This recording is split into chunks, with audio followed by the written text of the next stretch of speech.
ပြောတာပါကွယ်ခက်တဲ့တန်လဲမြတ်ချေဘယ်သူများကြားကဖြတ်တယ်ပြောပါခင်လေးရဲ့ခင်မင်းနာတွေကွယ်မြတ်တာရဲ့ပခါရဲ့သစ္စာခလတ်တွေ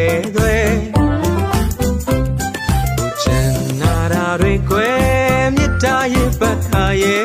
သစ္စာခလတ်တွေပြောပြခဲ့လို့ယုံယုံကြည်ကြည်ချစ်စေတဲ့မောင်ကိုချစ်ရင်ပြောပါလားကွယ်လိမ့်ပွေလိမ့်ရှက်တယ်လူ